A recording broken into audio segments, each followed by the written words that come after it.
Stress वो अदृश्य दुश्मन है जो हमारे दिमाग को तोड़ता है, दिल को कमजोर करता है और सपनों को खत्म कर देता है।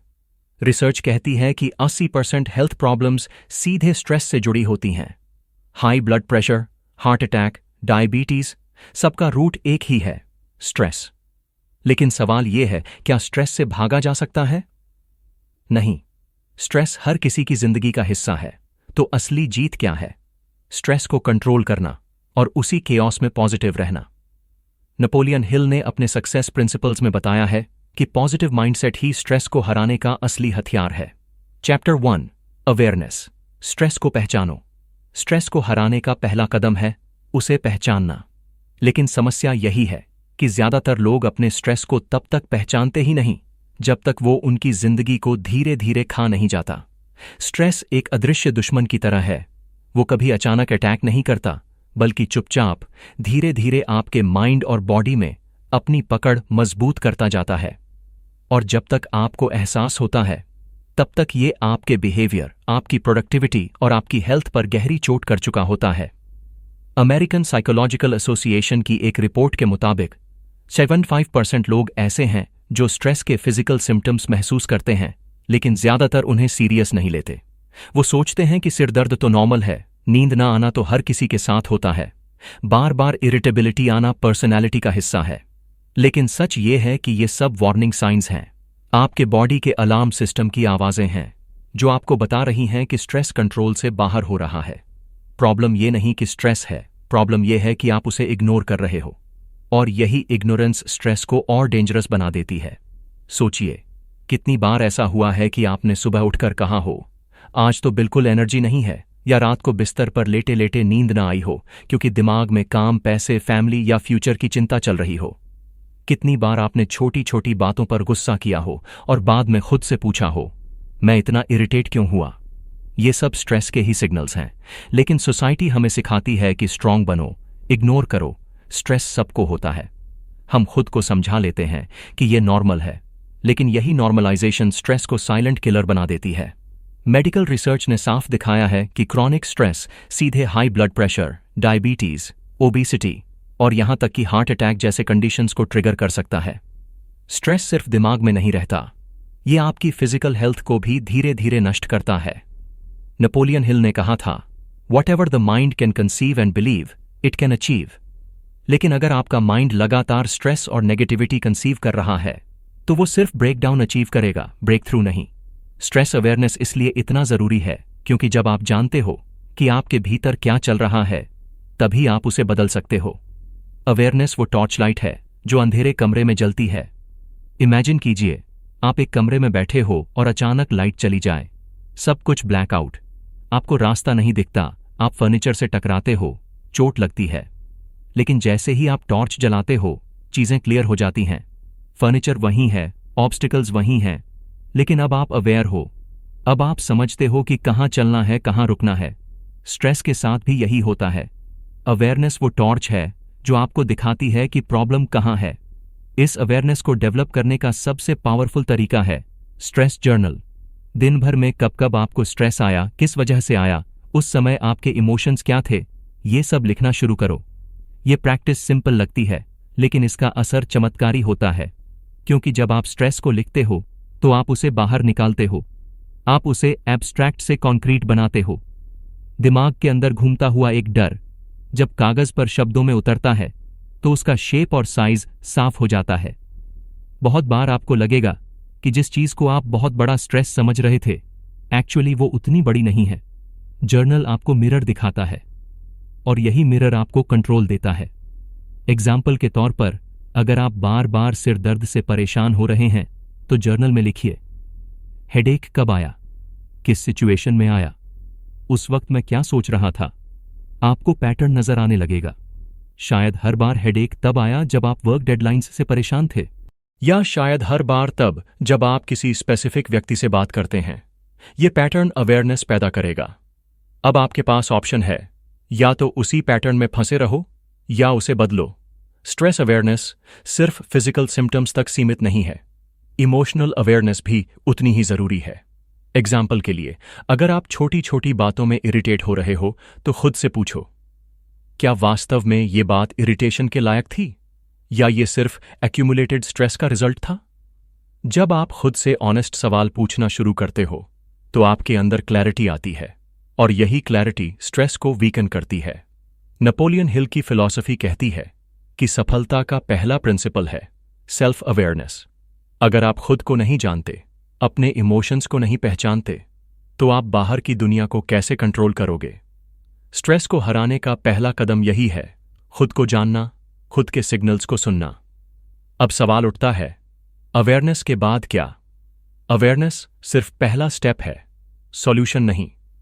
लेकिन यह सबसे क्रिटिकल स्टेप है, क्योंकि बिना अवेयरनेस कोई भी स्ट्रैटेजी काम नहीं करेगी। इमेजिन करो कि आप डॉक्टर के पास गए और कहा, डॉक्टर, मुझे अच्छा नहीं लग रहा। अगर आप स्पेसिफिक सिम्टम्स नहीं बता पाओगे तो डायग्नोसिस कैसे होगा? डॉक्टर तभी सही ट्रीटमेंट देगा जब उसे पता होगा कि असली प्रॉब्लम क्या है। स्ट्रेस जर्नल भी वही करता है। ये आपको खुद का डॉक्टर बनाता है। ये आपको बताता है कि स्ट्रेस किस जगह से जनरेट हो रहा है, और जब आपको कॉज पता चल जाता है तभी आप सही ट्रीटमेंट कर पाते हो। साइंस भी यही कहती है। न्यूरोसाइंस रिसर्च के मुताबिक जब आप अपने इमोशंस को लेबल करते हो, जैसे मैं एंग्शियस हूं, मैं स्ट्रेस्ड हूं, तो एमिगडाला, ब्रेन का फियर सेंटर, शांत होने लगता है और प्रीफ्रंटल कॉर्टेक्स, ब्रेन का rational decision making centre, activate हो जाता है। इसका मतलब ये हुआ कि सिर्फ अवेयरनेस यानी स्ट्रेस को नाम देना इटसेल्फ स्ट्रेस को रिड्यूस कर देता है। तो अगली बार जब आप स्ट्रेस महसूस करो, उसे इग्नोर मत करो, उसके सिग्नल्स को सुनो। अपने बॉडी और माइंड के सिम्टम्स को सीरियसली लो। स्ट्रेस को पहचानना ही स्ट्रेस को हराने की शुरुआत है। जर्नल में लिखो, पैटर्न्स ढूंढो, अपने ट्रिगर्स को समझो, और याद रखो, अवेयरनेस ही पहला इलाज है। जब आप अपने स्ट्रेस को देख सकते हो तभी आप उसे बदल सकते हो। Chapter 2, auto suggestion. माइंड को रीप्रोग्राम करो। स्ट्रेस की सबसे बड़ी चाल यही होती है कि वो आपके माइंड को धीरे धीरे नेगेटिव एफर्मेशन से भर देता है। जब आप किसी मुश्किल सिचुएशन में होते हो तो आपका दिमाग बार बार विस्पर करता है, मैं नहीं कर पाऊंगा, सब बर्बाद हो रहा है, मैं कमजोर हूं, कुछ भी ठीक नहीं होगा। यही इनर डायलॉग धीरे धीरे आपकी रियलिटी बन जाती है। नेपोलियन हिल ने थिंक एंड ग्रो रिच में एक बहुत गहरी बात लिखी है, what ever the mind can conceive and believe it can achieve. यानी आपका माइंड अगर बार बार किसी थॉट को कंसीव करता है और आप उस पर बिलीव करना शुरू कर देते हो तो वो इवेंचुअली आपकी जिंदगी में सच हो जाता है। यही ऑटो सजेस्शन का प्रिंसिपल है। ऑटो सजेस्शन का सिंपल मतलब है अपने माइंड को बार बार वही फीड करना जो आप चाहते हो कि आपकी रियलिटी बने। और ये बात सिर्फ सक्सेस या पैसे तक सीमित नहीं है। स्ट्रेस को हराने में भी ऑटो सजेस्शन सबसे पावरफुल वेपन है। सोचिए, जब आप स्ट्रेस में होते हो तो आपका subconscious mind continuously negative sentences repeat करता है। ये ऐसे चलता है जैसे कोई पुराना ब्रोकन रिकॉर्ड। तू फेल हो जाएगा, सब तुझे जज करेंगे, लाइफ कंट्रोल से बाहर है, तुझसे कुछ नहीं होगा। अब अगर ये रिकॉर्ड रोज बार बार आपके दिमाग में बजे तो ऑब्वियस है कि आपका बिहेवियर, आपकी एनर्जी और आपकी डिसीजंस उसी नेगेटिव प्रोग्रामिंग से कंट्रोल होंगी, और यही स्ट्रेस को मल्टीप्लाई करती है। लेकिन नेपोलियन हिल कहते हैं कि आप इस रिकॉर्ड को बदल सकते हो। आप अपनी माइंड की प्रोग्रामिंग को ओवरराइड कर सकते हो। कैसे? ऑटो सजेस्शन से। ऑटो सजेस्शन का सबसे फेमस एग्जाम्पल है मोहम्मद अली। जब दुनिया उन्हें सिर्फ एक नॉर्मल बॉक्सर समझती थी तब उन्होंने खुद को बार बार कहा, आई एम द ग्रेटेस्ट। उस वक्त उनके पास वर्ल्ड टाइटल्स नहीं थे, उनके पास प्रूफ्स नहीं थे, लेकिन उनके पास वर्ड्स थे, और उन वर्ड्स ने उनके सबकॉन्शियस माइंड को स्लोली प्रोग्राम किया। दिमाग ने उस सेंटेंस को रियलिटी मान लिया। रिजल्ट? मोहम्मद अली ने सिर्फ बॉक्सिंग रिंग में ही नहीं बल्कि दुनिया की सोच में भी प्रूव किया कि वो सच में द ग्रेटेस्ट हैं। यही पावर है सेल्फ टॉक की। अब आप सोच रहे होंगे कि स्ट्रेसफुल मोमेंट्स में ये कैसे काम करेगा। इमेजिन करो, आप एग्जाम देने जा रहे हो और आपका दिमाग बार बार कह रहा है, तू फेल हो जाएगा, सिलेबस कंप्लीट नहीं हुआ, सब खराब हो जाएगा। इस मोमेंट में अगर आप कॉन्शियसली ऑटो सजेस्शन यूज करो और लाउड बोलो, मैं प्रिपेयर्ड हूं, मैं कंट्रोल में हूं, मैं इसे हैंडल कर सकता हूं, तो शुरुआत में शायद ये झूठ लगेगा, दिमाग रेजिस्ट करेगा। लेकिन न्यूरोसाइंस रिसर्च कहती है कि जब आप बार बार पॉजिटिव एफर्मेशंस रिपीट करते हो तो ब्रेन की न्यूरल पाथवेज स्लोली रीवायर होती हैं। नेगेटिव रिकॉर्ड की जगह एक नया रिकॉर्ड बजना शुरू हो जाता है। धीरे धीरे आपका सबकॉन्शियस ये मानने लगता है कि हाँ, मैं कंट्रोल में हूं। और जब सबकॉन्शियस बिलीव कर लेता है, तब आपका बिहेवियर अपने आप बदलने लगता है। नेपोलियन हिल ने ऑटो सजेस्शन को सक्सेस का दूसरा सबसे पावरफुल प्रिंसिपल बताया है। उनका कहना था कि आप कॉन्शियसली अपने सबकॉन्शियस माइंड को प्रोग्राम कर सकते हो, जैसे कंप्यूटर में सॉफ्टवेयर अपडेट करते हैं। स्ट्रेस तब खतरनाक बनता है जब सबकॉन्शियस में नेगेटिव सॉफ्टवेयर चल रहा हो। ऑटो सजेस्शन वो अपडेट है जो इस नेगेटिव सॉफ्टवेयर को रिप्लेस करता है। एग्जाम्पल लीजिए, एक व्यक्ति जॉब इंटरव्यू देने जा रहा है। उसका दिमाग कंटिन्यूअसली सोच रहा है, अगर मैं नर्वस हो गया तो, अगर उन्होंने टफ सवाल पूछ लिया तो, अगर मैं रिजेक्ट हो गया तो।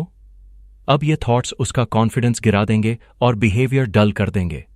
लेकिन अगर वही व्यक्ति इंटरव्यू से पहले खुद से बार बार कहे, मैं प्रिपेयर्ड हूं, मेरे पास नॉलेज है, मैं वैल्यू क्रिएट कर सकता हूं, तो उसका बॉडी लैंग्वेज अलग होगा, उसका टोन कॉन्फिडेंट होगा और चांसेस ऑफ सिलेक्शन ऑटोमेटिकली बढ़ जाएंगे। यही है ऑटो सजेस्शन की ताकत। अब सवाल उठता है, प्रैक्टिकली इसको यूज कैसे करें? Morning ritual. सुबह उठकर मिरर में देखो और लाउड एफर्मेशंस बोलो, जैसे मैं कंट्रोल में हूं, मैं स्ट्रांग हूं, स्ट्रेस मुझे कंट्रोल नहीं कर सकता। मॉर्निंग टाइम सबसे पावरफुल होता है क्योंकि उस वक्त सबकॉन्शियस माइंड फ्रेश और रिसेप्टिव होता है। Night ritual. सोने से पहले वही एफर्मेशंस दोहराओ। जब आप सोते हो तो सबकॉन्शियस लास्ट थॉट्स को डीपली अब्जॉर्ब करता है। इसका मतलब अगर आपने रात को खुद को पॉजिटिव एफर्मेशंस दी तो आपका सबकॉन्शियस पूरी रात उसी प्रोग्रामिंग पर काम करेगा। Stressful trigger moments. जब भी कोई स्ट्रेसफुल सिचुएशन आए, exam, office presentation, financial crisis या फैमिली इश्यू, उसी मोमेंट खुद से लाउड बोलो, मैं इसे हैंडल कर सकता हूं, मैं शांत हूं, मैं कंट्रोल में हूं। ये इमीडिएट शिफ्ट क्रिएट करता है। साइंस इसको सपोर्ट करती है। साइकोलॉजी टुडे की रिपोर्ट कहती है कि पॉजिटिव एफर्मेशंस प्रैक्टिस करने वाले लोगों में स्ट्रेस हार्मोन कॉर्टिसोल का लेवल सिग्निफिकेंटली कम पाया गया।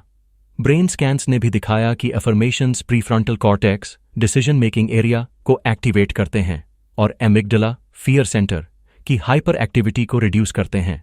यानी सिर्फ वर्ड्स बोलने से आपका ब्रेन लिटरली बदलता है। तो अगली बार जब स्ट्रेस आपको पकड़ने लगे, याद रखो, आप पावरलेस नहीं हो, आपके पास एक हथियार है। Auto suggestion. बार बार रोज अपने माइंड को वो फीड दो जो आप बनना चाहते हो। हां, शुरुआत में ये अजीब लगेगा। आपका दिमाग बोलेगा, ये तो झूठ है, लेकिन कंसिस्टेंसी ही की है।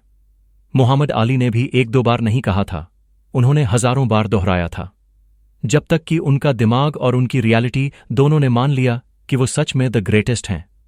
स्ट्रेसफुल मोमेंट्स में लाउड बोलना, मैं कंट्रोल में हूं, मैं स्ट्रांग हूं, मैं हैंडल कर सकता हूं, ये सिर्फ सेंटेंस नहीं है, ये आपकी नई रियलिटी की सीड है। और नेपोलियन हिल कहते हैं, all achievements, all earned riches have their beginning in an idea. और आइडिया को रियलिटी बनाने का पहला स्टेप है उसे बार बार अपने सबकॉन्शियस में प्लांट करना। ऑटो सजेस्शन का मतलब है अपने दिमाग को वो वर्जन सुनाना जो आप बनना चाहते हो। और जब आपका सबकॉन्शियस बार बार वही सुनता है तो इवेंचुअली वो आपकी रियलिटी बन जाता है। स्ट्रेस के अगेंस्ट ये सबसे पावरफुल शील्ड है। Chapter 3, mastermind effect. अकेले मत लड़ो। स्ट्रेस की सबसे खतरनाक बात यही है कि ये इंसान को आइसोलेट कर देता है। जब आप स्ट्रेस में होते हो तो नेचुरली आपका माइंड आपको कहता है, कोई मुझे समझ नहीं पाएगा, सब मेरे अगेंस्ट हैं, मुझे अकेले ही इससे लड़ना होगा। और यहीं से समस्या और भी गहरी हो जाती है, क्योंकि स्ट्रेस तब और डेंजरस बन जाता है जब इंसान अकेला महसूस करता है। अकेलापन सिर्फ इमोशनल पेन नहीं देता, ये स्ट्रेस को मल्टीप्लाई कर देता है। स्टडीज साफ दिखाती हैं कि लोनलीनेस डायरेक्टली स्ट्रेस हार्मोन्स यानी कॉर्टिसोल को बढ़ा देती है, और यही क्रॉनिक स्ट्रेस फिजिकल हेल्थ को नुकसान पहुंचाता है। High blood pressure, week immune system और यहां तक कि हार्ट अटैक जैसी बीमारियों का कारण बनता है। यही वजह है कि नेपोलियन हिल ने अपनी फिलॉसफी में मास्टरमाइंड ग्रुप का कॉन्सेप्ट इंट्रोड्यूस किया। मास्टरमाइंड का सिंपल मतलब है ऐसे लोग जिनके साथ मिलकर आप अपने आइडियाज, अपने स्ट्रगल्स और अपनी एनर्जी शेयर करते हो। ये सिर्फ फ्रेंडशिप नहीं है, ये एक इंटेंशनल अलायंस है, एक ऐसा सर्कल जो आपको लिफ्ट करता है जब आप नीचे गिरने लगते हो। नेपोलियन हिल कहते हैं कि कोई भी बड़ा काम अकेले पॉसिबल नहीं होता। आप चाहे कितने भी इंटेलिजेंट या टैलेंटेड क्यों ना हो, लेकिन जब स्ट्रेस अटैक करता है तो आपका दिमाग टनल विजन में चला जाता है। आपको सिर्फ प्रॉब्लम्स नजर आती हैं, सॉल्यूशंस नहीं। ऐसे मोमेंट में मास्टरमाइंड ग्रुप आपका विजन एक्सपैंड करता है। वो आपको वो पर्सपेक्टिव दिखाता है जो आप खुद नहीं देख पा रहे। एग्जाम्पल के तौर पर राइट ब्रदर्स को ही देख लीजिए। जब उन्होंने एयरप्लेन बनाने का सपना देखा तो दुनिया ने उनका मजाक उड़ाया। लोग बोले, man was never meant to fly. Society ने उन्हें क्रेजी कहा। इमेजिन कीजिए अगर राइट ब्रदर्स अकेले होते तो क्या वो इतने रिजेक्शंस और फेलियर्स के बाद टिक पाते? प्रॉबेबली नहीं, लेकिन क्योंकि वो दोनों साथ थे, उन्होंने एक दूसरे को लगातार अपलिफ्ट किया। जब एक भाई हार मानने लगता, दूसरा मोटिवेट करता, और इसी सिनर्जी ने वो कर दिखाया जो इम्पॉसिबल माना जाता था। यही है मास्टरमाइंड इफेक्ट। हार्वर्ड की एक स्टडी कहती है कि जिन लोगों का स्ट्रॉन्ग सपोर्ट सिस्टम होता है, उनका स्ट्रेस लेवल 50% तक कम हो जाता है। ये सिर्फ साइकोलॉजिकल कंफर्ट नहीं है, ये बायोलॉजिकल रियलिटी है। जब आप किसी सपोर्टिव ग्रुप का हिस्सा होते हो तो आपके ब्रेन में ऑक्सीटोसिन रिलीज होता है, जो नेचुरली स्ट्रेस हार्मोन कॉर्टिजोल को रिड्यूस करता है। यानी सिर्फ इमोशनली सपोर्टेड महसूस करना ही आपके बॉडी के अंदर केमिकल चेंजेस लाता है, जो स्ट्रेस को साइंटिफिकली कम कर देता है। अब सोचिए, कितनी बार आपने खुद को स्ट्रेस में डूबा हुआ पाया है और उसी वक्त किसी फ्रेंड या फैमिली मेंबर से बात की है जिसने आपको पॉजिटिव पर्सपेक्टिव दिया। शायद प्रॉब्लम सॉल्व नहीं हुई होगी, लेकिन अचानक आपको हल्का महसूस हुआ होगा, आपकी एनर्जी वापस आई होगी। यही है मास्टरमाइंड ग्रुप का असली जादू। प्रॉब्लम यह है कि बहुत से लोग स्ट्रेस के समय गलत कंपनी में फंस जाते हैं। ऐसे लोग जो सिर्फ क्रिटिसिज्म करते हैं, नेगेटिविटी फैलाते हैं और आपकी एनर्जी ड्रेन करते हैं। नेपोलियन हिल साफ कहते हैं, you are the average of the 5 people you spend the most time with. अगर आपके आसपास सिर्फ नेगेटिव लोग हैं तो स्ट्रेस मल्टीप्लाई होगा, लेकिन अगर आपके आसपास ऐसे लोग हैं जो आपको एनकरेज करते हैं, सॉल्यूशन सोचते हैं और आपको रिमाइंड करते हैं कि आप स्ट्रांग हो, तो स्ट्रेस का असर आधा रह जाएगा। लाइफस्टाइल टिप यही है, अपने आसपास ऐसे लोग रखो जो आपको अपलिफ्ट करें, ना कि क्रिटिसाइज। ये आसान नहीं होता, क्योंकि बहुत बार नेगेटिविटी आपके सबसे करीब के लोगों से आती है। लेकिन आपको कॉन्शियसली डिसाइड करना होगा कि किसकी एनर्जी अब्जॉर्ब करनी है और किससे दूरी बनानी है। मास्टरमाइंड ग्रुप इंटेंशनली बनाओ, चाहे वो 2 दोस्त हों, एक मेंटोर हो या ऑनलाइन कम्युनिटी। पॉइंट ये है कि आपके पास ऐसे लोग हों जो स्ट्रेसफुल सिचुएशंस में आपका सेफ्टी नेट बने। इमेजिन करो, आप एक टाइट रोप वॉकर हो जो ऊंचाई पर रस्सी पर चल रहा है। बिना सेफ्टी नेट हर कदम खतरनाक है। स्ट्रेस वैसा ही है, आपको लगता है कि एक गलती और सब खत्म। लेकिन अगर नीचे सेफ्टी नेट है तो आपका कॉन्फिडेंस ऑटोमेटिकली बढ़ जाता है। आप रिस्क ले सकते हो, आप बैलेंस मेंटेन कर सकते हो। मास्टरमाइंड ग्रुप वही सेफ्टी नेट है। वो आपकी गिरावट को रोकते हैं, आपको वापस उठाते हैं।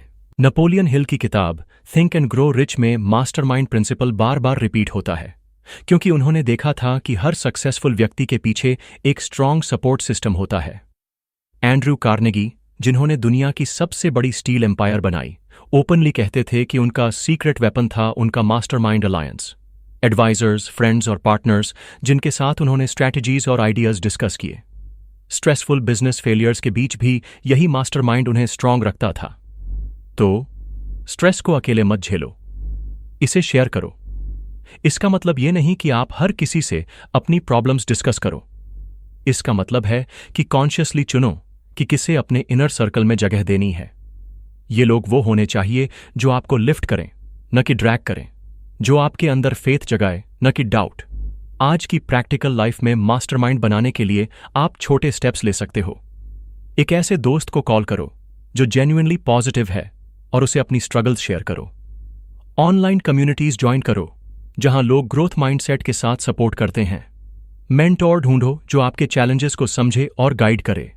स्ट्रेस तब तक हैवी लगेगा जब तक आप अकेले उठाओगे, लेकिन जैसे ही आप उसे किसी भरोसेमंद सर्कल के साथ शेयर करते हो, उसका वेट आधा हो जाता है, और यही हाफ वेट आपको आगे बढ़ने की ताकत देता है। नेपोलियन हिल कहते हैं, no two minds ever come together without thereby creating a third invisible intangible force, which may be likened to a third mind.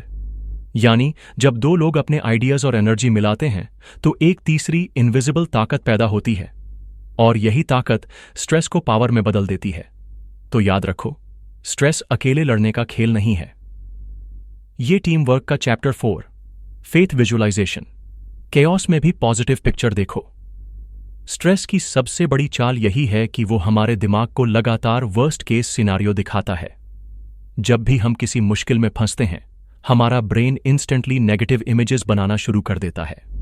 जैसे अगर आप जॉब इंटरव्यू देने जा रहे हो तो mind automatically worst case scenes दिखाता है।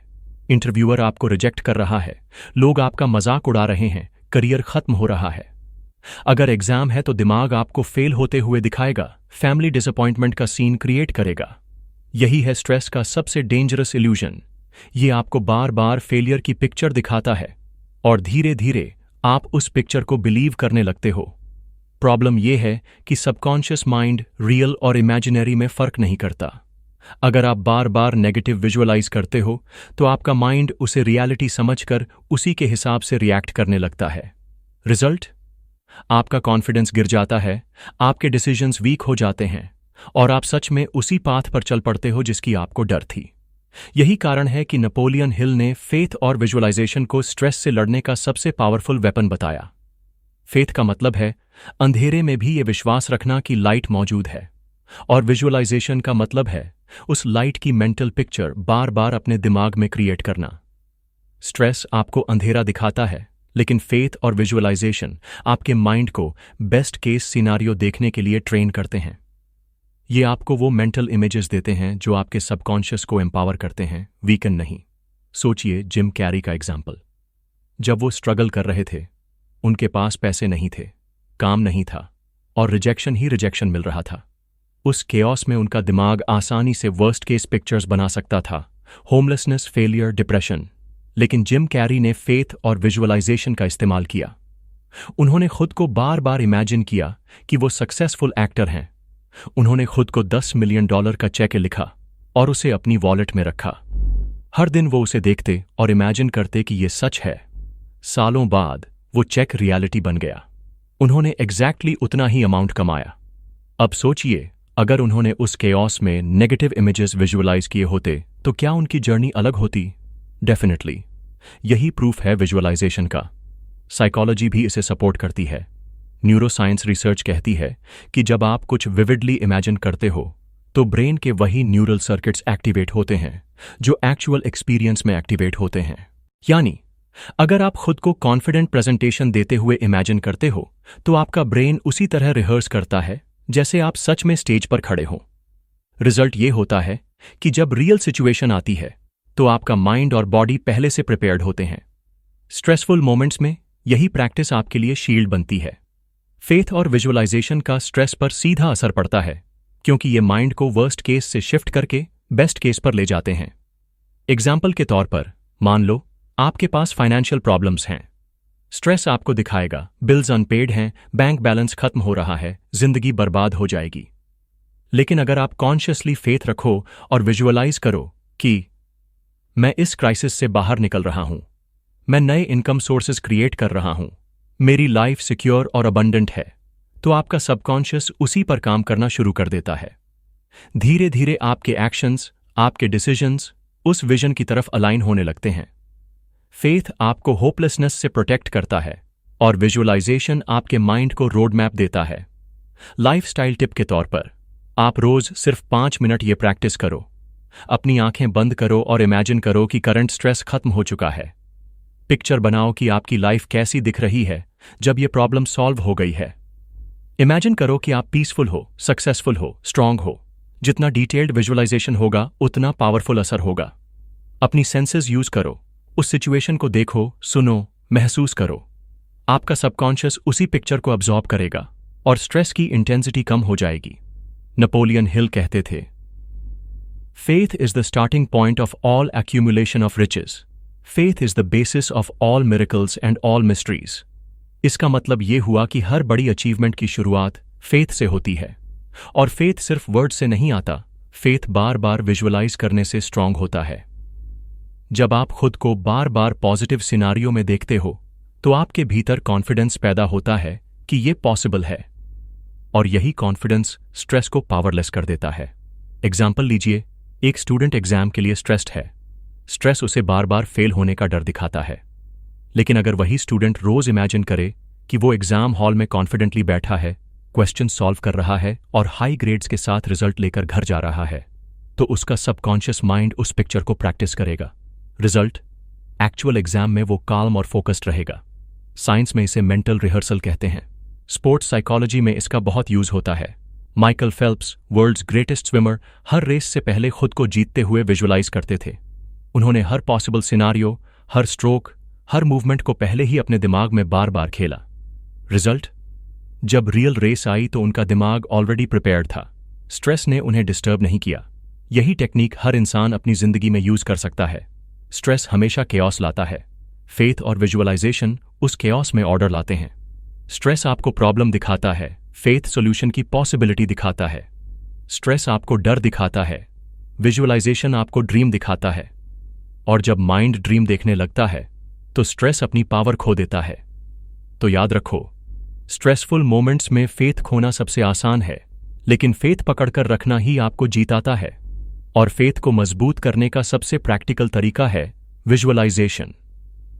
रोज 5 मिनट की ये प्रैक्टिस आपके सबकॉन्शियस को रीप्रोग्राम करेगी, आपकी एनर्जी शिफ्ट करेगी और स्ट्रेस को कमजोर बना देगी। नेपोलियन हिल ने सही कहा था, What the mind of man can conceive and believe, it can achieve। और कंसीव करने का सबसे पावरफुल तरीका है विजुअलाइजेशन।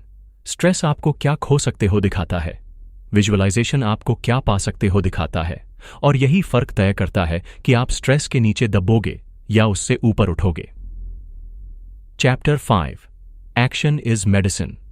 स्ट्रेस की सबसे खतरनाक ताकत यही है कि ये इंसान को पैरालिसिस की स्थिति में पहुंचा देता है। जब आप स्ट्रेस में होते हो तो दिमाग ओवरथिंकिंग की लूप में फंस जाता है। बार बार वही नेगेटिव थॉट्स रिपीट होते हैं।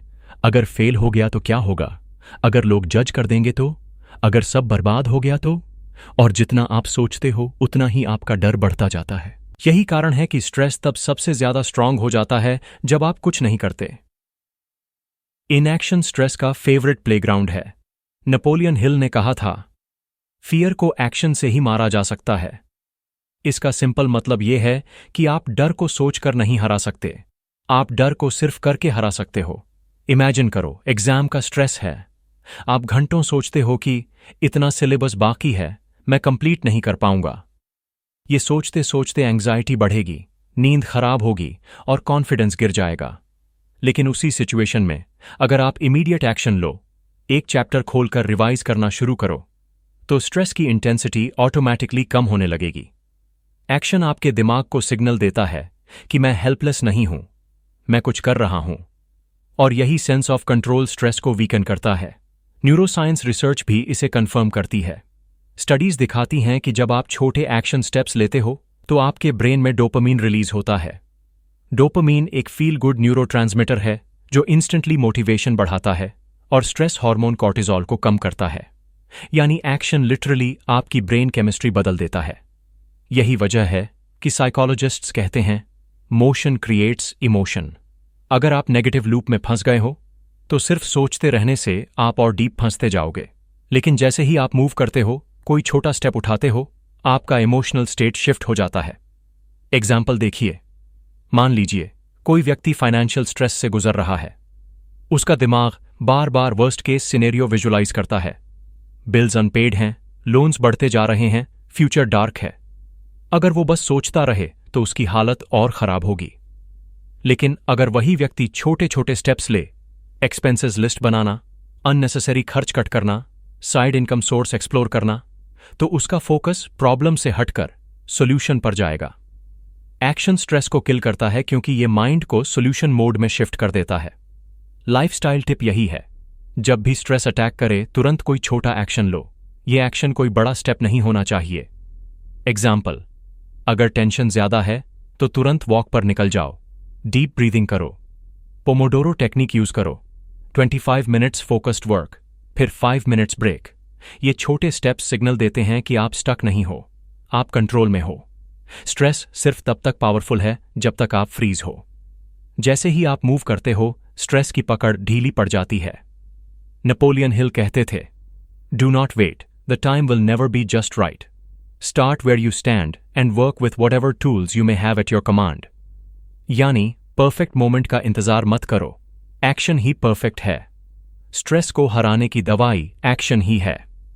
Chapter 6 give back energy. Stress का दूसरा बड़ा इल्यूजन ये है कि ये आपको पूरी तरह सेल्फ सेंटर्ड बना देता है। जब आप स्ट्रेस में होते हो तो आपका फोकस सिर्फ मैं पर होता है, मेरी प्रॉब्लम, मेरा लॉस, मेरा फेलियर, मेरी स्ट्रगल। ये इनवर्ड फोकस स्ट्रेस को और भारी बना देता है क्योंकि आप अपने ही डर और चिंता के लूप में फंस जाते हो। लेकिन नेपोलियन हिल ने एक बहुत ही पावरफुल प्रिंसिपल बताया, जब आप अपनी एनर्जी दूसरों की मदद करने में लगाते हो तो यूनिवर्स मल्टीप्लाई करके वो एनर्जी आपको वापस देता है। सोचिए एंड्रू कार्नेगी का एग्जाम्पल। वो अपने समय के सबसे बड़े इंडस्ट्रियलिस्ट्स थे और उन्होंने अपनी वेल्थ का लगभग 90% डोनेट कर दिया। कोई सोच सकता है कि इतना डोनेट करने से वो गरीब हो जाएंगे, लेकिन हुआ उल्टा। वो फिर भी दुनिया के सबसे रिच और सबसे रिस्पेक्टेड लोगों में गिने जाते रहे। क्यों? क्योंकि जब आप गिव बैक करते हो तो पॉजिटिविटी और अबंडेंस आपकी जिंदगी में मल्टीप्लाई होकर वापस आती है। स्ट्रेस डिसॉल्व हो जाता है क्योंकि आपका फोकस प्रॉब्लम से हटकर पर्पस पर चला जाता है। साइंस भी इसे सपोर्ट करती है। स्टडीज दिखाती हैं कि जब आप दूसरों की हेल्प करते हो, चाहे एडवाइस देकर, डोनेट करके या बस जेन्युइनली सुनकर, तो आपके ब्रेन में ऑक्सीटोसिन और सेरोटोनिन रिलीज होते हैं। ये केमिकल्स स्ट्रेस हार्मोन कॉर्टिजोल को सप्रेस करते हैं और इंस्टेंटली आपको काल्म और हैप्पी फील कराते हैं। यानी दूसरों की मदद करना सिर्फ मॉरल एक्ट नहीं है, ये बायोलॉजिकल स्ट्रेस रिलीफ मैकेनिज्म है। इमेजिन करो आपका दिन बहुत स्ट्रेसफुल रहा, ऑफिस में डेडलाइंस, घर में कॉन्फ्लिक्ट्स, फ्यूचर की टेंशन। आप पूरे दिन सोचते रहे कि मेरी लाइफ कितनी टफ है। अब इस लूप को ब्रेक करने का सबसे आसान तरीका है किसी और की मदद करना। हो सकता है आप किसी फ्रेंड को एडवाइस दो, किसी गरीब को खाना दो या बस किसी फैमिली मेंबर की बात ध्यान से सुनो। उस मोमेंट में आप महसूस करोगे कि स्ट्रेस का वेट हल्का हो गया है। क्यों? क्योंकि एनर्जी शिफ्ट हो गई है सेल्फ फोकस से दूसरों की तरफ। यही है गिव बैक एनर्जी का असली जादू। लाइफस्टाइल टिप यही है, स्ट्रेसफुल दिन में भी कोई छोटा सा एक्ट ऑफ काइंडनेस करो। किसी स्ट्रेंजर को कॉम्प्लीमेंट दो, किसी कॉलीग की मदद करो, किसी नीडी को छोटा सा डोनेशन दो। ये एक्ट्स छोटे लगते हैं, लेकिन ये आपके ब्रेन केमिस्ट्री को इंस्टेंटली पॉजिटिव बना देते हैं। नेपोलियन हिल कहते थे, it is literally true that you can succeed best and quickest by helping others to succeed. Stress आपको अंदर खींचता है, लेकिन दूसरों की मदद आपको बाहर एक्सपैंड करती है। और जब आपका माइंड एक्सपैंड होता है, स्ट्रेस अपनी पावर खो देता है। तो याद रखो, स्ट्रेस सिर्फ तब तक बड़ा है जब तक आपका फोकस सिर्फ आप पर है। जैसे ही आप अपनी एनर्जी दूसरों को देने लगते हो, स्ट्रेस डिसॉल्व होना शुरू हो जाता है। यूनिवर्स मल्टीप्लाई करके वो पॉजिटिविटी आपको वापस देता है और यही आपको स्ट्रांग, काम और फुलफिल्ड बनाता है। दोस्तों, नेपोलियन हिल ने हमें सिखाया कि स्ट्रेस कोई दुश्मन नहीं, बल्कि एक सिग्नल है। ये हमें बताता है कि बदलाव की जरूरत है और बदलाव का रास्ता सिर्फ 3 चीजों से बनता है, फेथ, एक्शन और कॉन्ट्रीब्यूशन। याद रखिए, स्ट्रेस आपको रोकने नहीं आया, ये आपको पुश करने आया है। जिस दिन आपने अपनी सोच को रीप्रोग्राम करना, स्मॉल एक्शंस लेना और दूसरों को एनर्जी देना सीख लिया, उस दिन से स्ट्रेस आपकी वीकनेस नहीं, आपकी स्ट्रेंथ बन जाएगा। अब ये आप पर है, क्या आप स्ट्रेस के नीचे दबकर अपनी जिंदगी बर्बाद करेंगे या उसे स्टेपिंग स्टोन बनाकर अपने सपनों की तरफ छलांग लगाएंगे? अगर ये वीडियो आपको मददगार लगी हो तो इसे अपने दोस्तों और फैमिली के साथ जरूर शेयर कीजिए, क्योंकि स्ट्रेस हर किसी की जिंदगी का हिस्सा है और शायद आपकी एक शेयर किसी की जिंदगी बदल दे। और हां, अगर आप चाहते हैं कि मैं नेपोलियन हिल की प्रिंसिपल्स पर और भी पावरफुल वीडियो लाऊं, तो इस चैनल को सब्सक्राइब कीजिए और बेल आइकॉन दबाइए। स्ट्रेस आपको कंट्रोल करने से पहले आप उसे कंट्रोल करना सीखिए, क्योंकि याद रखिए, what the mind can conceive and believe, it can achieve.